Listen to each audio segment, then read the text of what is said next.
குரு நாள் வியாழக்கிழமையில் வியாழ ஓரையில் நீங்கள் தங்கம் சும்மா 1 கிராம் வாங்கிட்டா கூட தங்கம் சேர ஆரம்பிச்சோம். போதுமா? இதுதான் விஷயம். நீங்கள் பணக்கார ஆவதற்கு எளிய வழி. இப்போ மந்திரத்தால் மாங்காய் வேகுமா? அப்போனா ஈஸியாக எல்லாருமே அது மாதிரி ஃபாலோ பண்ணலாமே. டக்குன்னு எல்லா அறிவுகளும் அறிவு ஜீவிகள் பூரா இப்படி பேச ஆரம்பிச்சிருவாங்க. அப்படி இல்லை.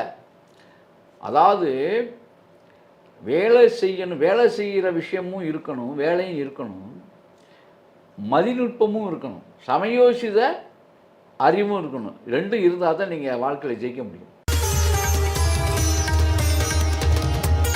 ஆல்க ஜோதிடம் வாழ்க பிரபஞ்சம். அற்புதம் ஆனந்தம் நேயர்களுக்கு இனிய வணக்கம்.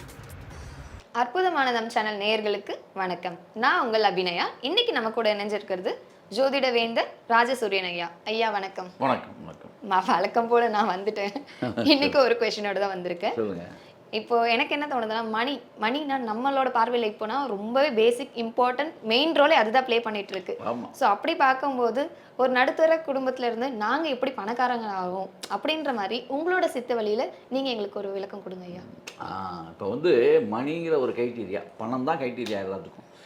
இதை அதில் ஒரு ஸ்டாண்ட் பண்ணி நம்ம பணக்காரனாக ஆகிறதுக்கு ஒரு குடும்பம் பணக்காரன் ஆகணும். இப்போ நீங்கள் அது மாதிரி நினைக்கிறீங்க. ஆமாம், அது ஒரு பெரிய இதாக இருக்குது. அதுக்கு சித்தர்கள் வழியில் ஏதாவது சொல்லியிருக்காங்களா அப்படின்னு நீங்கள் நினைக்கிறீங்க. பணம் காசுகள் நல்லா சேரணும், நிறையா வரணும், சேரணும். இதுக்கு என்ன பண்ணால் நமக்கு சரியாக இருக்கும்? அது எல்லாரும் சொல்லுவாங்க, ஜாப்பு வேலை வெட்டி இது மாதிரி இருக்கணும் அப்படிம்பாங்க. அப்படி பார்க்க போனால் 24 நேரம் உழைக்கக்கூடியவர்கள் எத்தனையோ பேர் இருக்காங்க.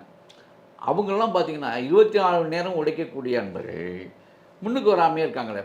40 வருஷம் 30 வருஷம் கூட வாழ்க்கையில் முன்னுக்கு வராதவர்கள் ஏன்னா நல்ல உழைப்பாளிகள். ஏன் அவங்களால முன்னுக்கு வர முடியல? இதுவும் ஒரு கேள்விக்குரிய தான் இருக்குது. அதெல்லாம் உண்மை. கடுமையாக உழைக்கக்கூடியவர்களாலும் முன்னுக்கு வர முடியல. அப்போ இதில் என்ன தெரியுது? இங்கே தான் அவங்க அதாவது சில விஷயங்கள் நம்ம சிந்திக்க வேண்டியது இருக்குது. மாடாக உழைச்சி மம்முட்டியாக தெரிஞ்சு ஓடா போனாலும் வீடு வாசல் இல்லாமல் தவிக்கிற ஜென்மங்கள் எத்தனையோ இருக்குது பாவம். இங்கே தான் கர்மா வேலை செய்கிறதாக. அப்போ இதை நீங்கள் நம்பித்தான் ஆகணும். உழைச்சா முன்னுக்கு வந்துடுவான்னா உழைத்தவர்கள்லாம் மாடாக உழைச்சா புள்ளத்தான் மேயனுங்கிற கதையாக தானே போயிட்டுருக்கு. ஆகவே இதுக்கு ஒரு விடையை நான் சொல்லிடுறேன். இதுக்கு சில விஷயங்கள் இருக்குது, வசியாஞ்சனம் இருக்குது இதுக்கு. அப்போ மந்திரத்தால் மாங்காய் வேகுமா? அப்போனா ஈஸியாக எல்லாருமே அது மாதிரி ஃபாலோ பண்ணலாமே. டக்குன்னு எல்லா அறிவுகளும் அறிவு ஜீவிகள் பூரா இப்படி பேச ஆரம்பிச்சிருவாங்க. அப்படி இல்லை.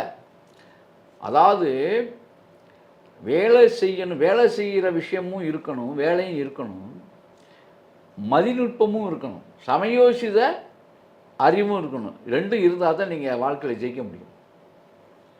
இந்த சமயோசித அறிவையும் வேலையும் இணைஞ்சு கொடுக்கறதுக்கு அதுக்கான அந்த தருணத்தை உருவாக்கக்கூடிய சில அருள்நிலைகள் உங்களுக்கு தேவைப்படும். அப்போ பொருள்நிலை உயரணும்னா அருள்நிலை வேணும். அந்த அருள்நிலையை தரக்கூடியது தான் தாவரங்களில் இருக்கக்கூடிய சில வேர்கள். அதே மாதிரி சித்தர்கள் சொல்லிக் கொடுத்த சில ரகசியங்கள் எல்லாம் இப்போ நான் சொல்கிறேன். இதை நீங்கள் பயன்படுத்தினாலே நல்ல மாற்றங்கள் ஏற்படும். அப்போ பொருள்நிலை உங்களுக்கு வரணும் அப்படின்னா அதாவது வியாழக்கிழமை அன்று வடக்க போகிற அதாவது அரச மரத்துக்கு காப்பு கட்டி வடக்க போகிற அரச மரத்தினுடைய வேர் வியாழக்கிழமை குரு ஓரையில் எடுக்கணும். அதே மாதிரி நம்ம சுக்கிர பகவான் இப்போ சுக்கிர பகவானை அருளை பெறணும்.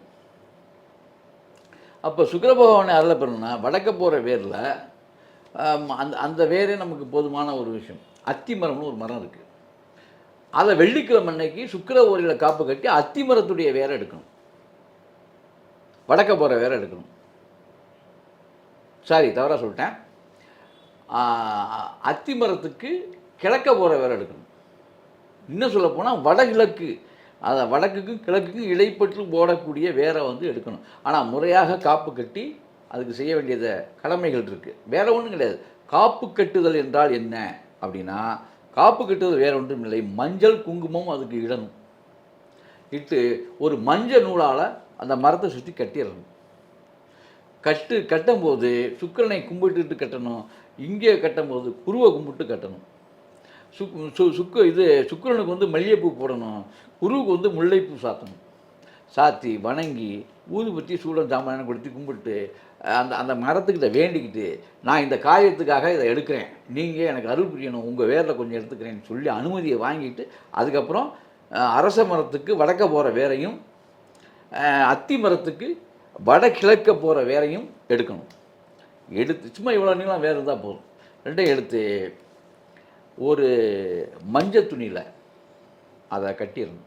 மஞ்சள் துணியில் சுற்றி கட்டி கொண்டு வந்து நீங்கள் வந்து உங்களுடைய இல்லத்தில் அதிக நேரம் எந்த ரூமில் இருப்பீங்களோ, அதாவது வீட்டுக்கு முன்னால் தான் கட்டணும்னா ஒன்றும் இல்லை, நீங்கள் அதிகம் வாசம் பண்ணக்கூடிய ரூம், தூங்குறது எந்திரிக்கிறது எல்லாம் அந்த ரூமில் கொண்டு வந்து இதை மேலே கட்டி விட்டுறணும். பார்வைப்படும் வண்ணமாக கட்டி தொங்கணும் எப்போதுமே. இதை வச்சுக்கிட்டு இதுக்கு வந்து ஓம புகை கொடுக்கணும். வியாழக்கிழமை வெள்ளிக்கிழமை ஓம புகை கொடுக்கணும். இன்னும் வேகமாக அது நடக்கணும் அப்படின்னா இதே மாதிரி 2 எடுக்கணும். ஒன்றை கொண்டு வந்து வாசப்படிக்கு முன்னாலேயும் கட்டி விடணும்.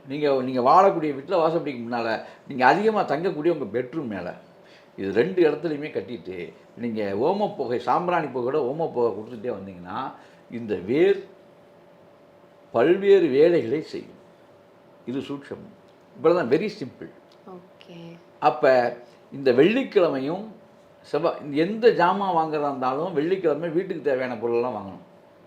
ஆபரணங்கள் வாங்குறது, தங்கம் வாங்குறது மட்டும் வியாழக்கிழமையில் வாங்கணும். இதெல்லாம் செல்வ செழிப்பை ஏற்படும். உப்பு வாங்கலாமா வெள்ளிக்கிழமை? உப்பு, சால்ட். ஆமாம், கண்டிப்பாக வெள்ளிக்கிழமை தான் வாங்கினது. சால்ட்டு ஜாமான், அதாவது உங்களுக்கு உங்களுடைய மளிகை ஜாமான் பூரா வந்து வெள்ளிக்கிழமையில் தான் வாங்கணும்.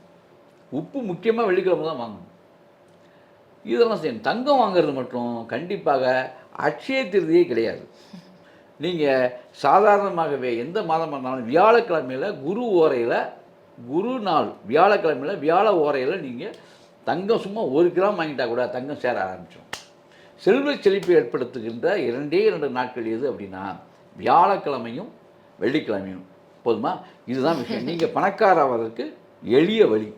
கண்டிப்பாக கண்டிப்பாக. ரொம்ப நன்றி சார். ரொம்ப பொறுமையாக எங்களுக்கு இவ்வளோ கேள்விகளுக்கும் ஆன்சர் பண்ணதுக்கு ரொம்ப நன்றி.